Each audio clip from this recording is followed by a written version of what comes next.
Oke, Bismillahirrahmanirrahim. Assalamualaikum warahmatullahi wabarakatuh. Selamat pagi anak-anak. Bagaimana kabarnya? Semoga selalu diberikan kesehatan. Nah, pada pertemuan sebelumnya kita sudah membahas dua metode. Apa saja? Yaitu metode substitusi dan metode eliminasi. Nah, pada pertemuan kali ini kita akan membahas metode yang lain dalam menyelesaikan SPLTV, yaitu metode gabungan. Seperti yang sudah Ibu katakan sebelumnya, bahwa metode substitusi, eliminasi, dan metode gabungan itu sudah familiar karena kalian sudah mempelajarinya untuk menyelesaikan SPLTV sewaktu di SMP. Oke, nah sebagai penekanan saja, metode gabungan ini metode yang sering dipakai dalam penyelesaian SPLTV karena dinilai lebih cepat, mudah, dan juga lebih simple dalam menyelesaikan SPLTV dibandingkan dua metode sebelumnya. Oke, dan metode gabungan ini sering sekali juga digunakan dalam hal pengaplikasian dalam menyelesaikan SPLTV. Oke, nah langsung saja kita ke pokok bahasan hari ini. Nah, pokok bahasan hari ini kita akan bahas mengenai metode gabungan. Kemudian ada penyelesaian SPLTV dengan metode gabungan dan ada penyelesaian masalah kontekstual SPLTV dengan metode gabungan. Oke, kita langsung ke pokok pembahasan mengenai metode gabungan. Nah, metode gabungan itu seperti namanya yaitu menggabungkan antara dua metode, yaitu ada metode eliminasi dan metode substitusi. Dengan cara bagaimana? Dengan cara menghilangkan salah satu variabel atau mengeliminasi. Nah, kemudian nilai variabel yang kita peroleh tersebut nanti kita akan substitusikan ke persamaan lain, substitusi. Ini menggabungkan antara eliminasi dan juga substitusi.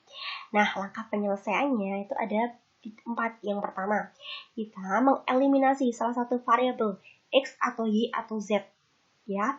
Kemudian setelah itu kita dapatkan dua persamaan, misalkan persamaan 4 dan persamaan 5. Nah, dari persamaan 4 dan 5, kita nanti akan mengeliminasi lagi salah satu variabel, sehingga nanti kita akan peroleh nilai setelah satu variabel. Misalkan variabel X kita peroleh nilainya misalkan A. Nah, variabel X nanti kita substitusikan ke persamaan 4 atau 5, sehingga nanti kita akan peroleh lagi nilai variabel lain lagi. Misalkan yang kita temukan adalah variabel Y, yaitu misalkan nilainya adalah B. Nah, kita sudah menemukan nilai X dan juga sudah menemukan nilai Y. Nah, berarti kan kurang salah satu variabel lagi. Nah, variabel Z. Nah, bagaimana caranya? Yaitu nanti kita mensubstitusikan nilai X dan nilai Y ke persamaan. Boleh 1, boleh 2, atau 3. Salah satu persamaan ya, nanti kita akan peroleh nilai C. Nah, untuk lebih jelasnya kita langsung ke aplikasi soalnya ya. Nah, kita masuk ke penyelesaian SPLTV dengan metode gabungan. Nah, ada soal seperti ini. Dan pada sebelumnya saya sudah menjelaskan bahwa soal-soal ini sudah ada di modulnya dan saya hanya ingin menjelaskan bagian-bagian mana yang mungkin kalian belum pahami waktu kalian membaca secara mandiri. Nah, misalkan soalnya seperti ini. Soal ini itu berbeda dengan soal-soal sebelumnya di metode substitusi dan juga metode eliminasi kemarin. Nah, ini soal kita akan belajar bersama-sama bagaimana cara menyelesaikannya. Nah, dilihat dari soalnya, kalian bisa melihat variabel-variabelnya itu polanya atau bentuknya itu sama, yaitu X plus 1, ini juga X plus 1, ini juga X plus 1. Kemudian Y-1, ini juga Y-1, ini juga Y-1. Kemudian ada Z, ini juga Z, ini ada juga Z. Kan sama antara persamaan 1, 2, dan 3. Bagaimana caranya mengerjakan? Kalau kita kerjakan secara langsung, kita eliminasi itu sangat susah sekali. Nah, maka dari itu penyelesaiannya adalah yang pertama kita misalkan dengan variabel lain. Dan di sini saya memakai variabel P, Q, dan juga variabel R. Nah, seperti tadi kita punya 3 buah persamaan di mana memiliki bentuk yang sama antara persamaan 1, 2, dan 3. Berarti yang kita dapatkan adalah seper X plus 1, seper Y-1, dan seper Z. Karena kan koefisien yang atas ini kan berbeda-beda ya, tetapi yang bawah sama. Berarti kita misalkan yang bawahnya saja.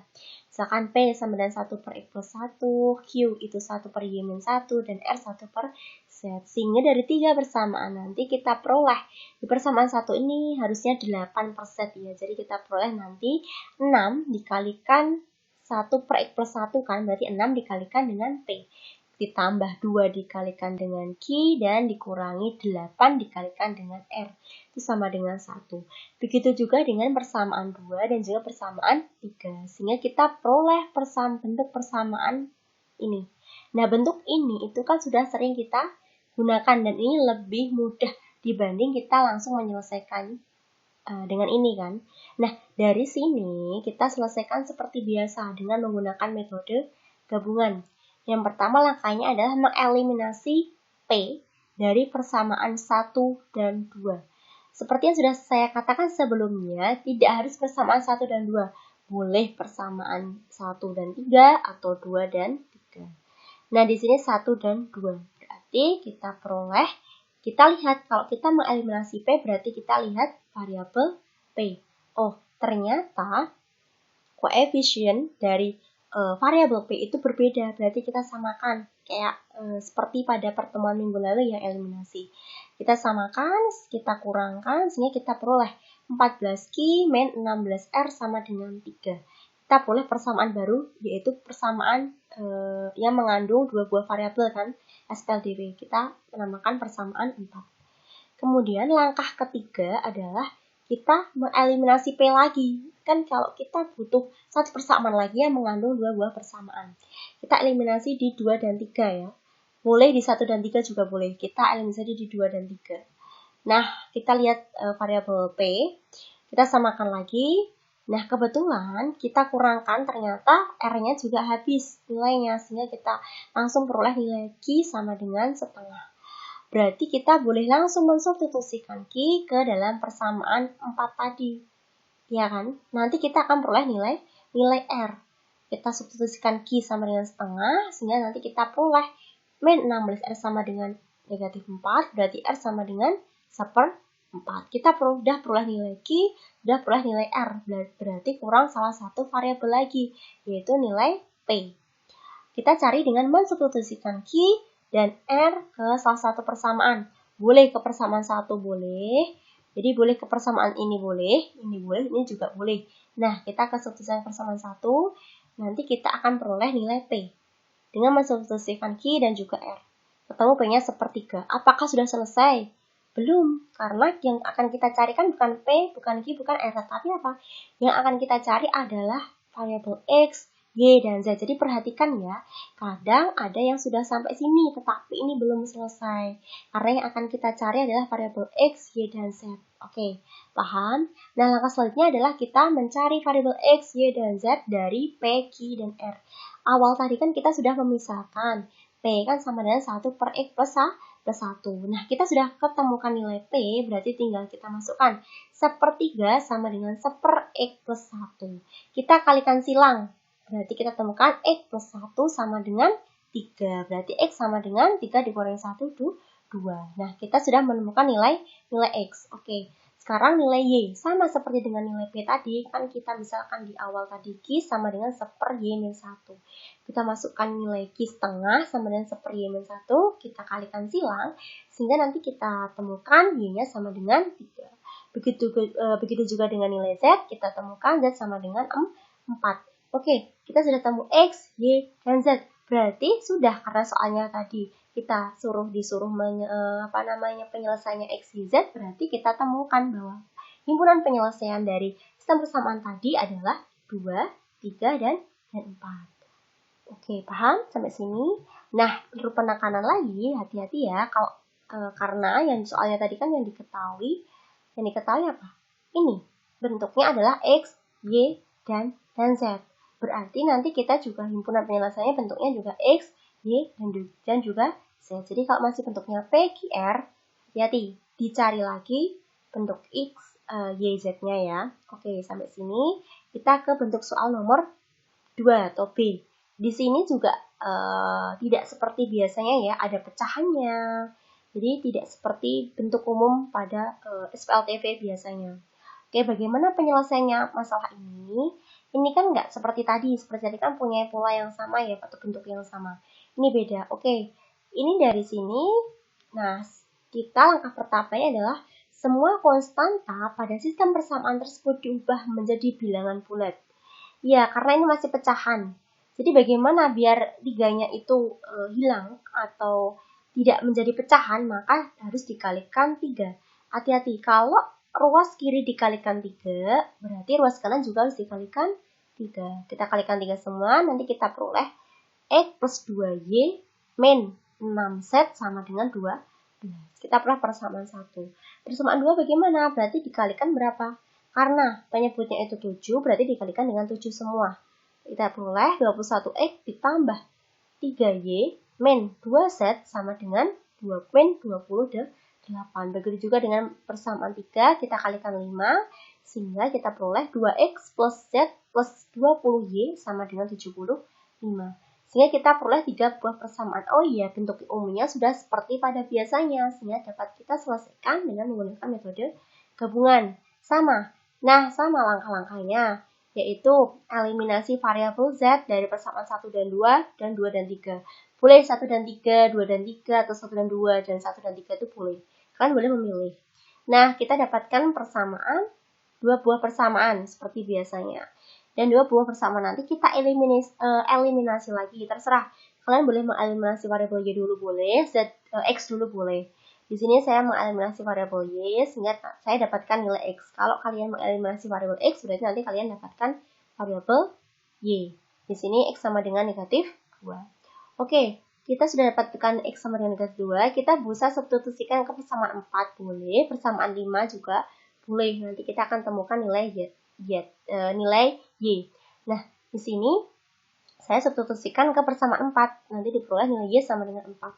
Oh, X-nya udah ketemu negatif 2, Y-nya ketemu 4. Berarti kita masuk ke nilai Z. Nah, nilai Z kita substitusikan ke salah satu persamaan. Boleh, persamaan 1 boleh, 2 boleh, 3 boleh. Di sini saya menggunakan persamaan 1. Sehingga kita peroleh nilai Z sama dengan negatif 1. Oh, X sudah ketemu, Y sudah ketemu, Z sudah ketemu. Berarti penyelesaiannya juga sudah ada. Berarti penyelesaiannya adalah X, Y, Z. Berarti negatif 2, 4, dan negatif 1. Jadi soal-soal seperti ini, seperti yang mungkin belum seperti pada bentuk biasanya itu, kalian dapat mempelajarinya lebih lanjut. Dan ini sering juga muncul dalam soal. Jadi kalian tidak usah bingung bagaimana cara menyelesaikannya. Oke, ini tadi yang contoh SPLTV dengan menggunakan metode gabungannya. Sekarang penyelesaian masalah kontekstualnya atau masalah dalam sehari-harinya. Di sini saya ingin menjelaskan lebih ringkas karena sudah ada dalam modul dan mungkin kalian juga sudah bisa mengerjakannya dengan baik. Di sini seperti biasa, kalau pada masalah kontekstual itu yang harus kita lakukan pertama kali adalah kita mengidentifikasi besaran. Kemudian kita memisalkan sehingga nanti kita akan peroleh persamaan atau model matematikanya.